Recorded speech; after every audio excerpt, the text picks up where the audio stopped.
Hello everyone, আসসালামু আলাইকুম। কেমন আছেন সবাই? দেখেন তো চিনা পারিতেন আমি রে বা জমিদারের বেটি। মেলা দিন পর একটা দাওয়াত পাইছি, তে শাড়ি পরে অং ঢং করতে করতে চলে যাচ্ছি। কিসের দাওয়াত জানেন? ভাসুরের বিটি গ্লিবার যাওয়া। আমিও দেখতে দেখতে শেষই হয়ে গেল। তে গাড়ির উপর যায় বসে আছি, কখন গাড়ি ছেড়বে, গাড়ি ছেড়িতে না।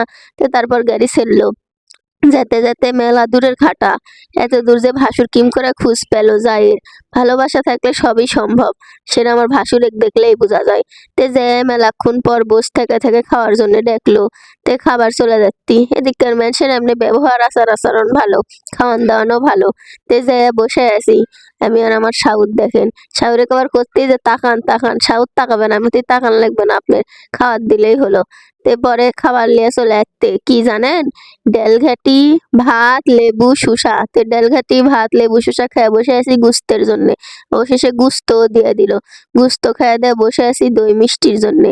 দই মিষ্টি খেয়ে দেয়ে চলে আসি বাড়ির দিকে। বাড়ির দিকে আসার সময় মনে মনে ভাবিতি যে প্রেম করারই ঘাটারে, এটি ভালো প্রেম হবে, ওই জন্যই ভাসুর এসে জায়ের খুঁজ পেয়ে বিয়ে করিছে। তো আজকের মতো এই পর্যন্তই, আল্লাহ হাফেজ।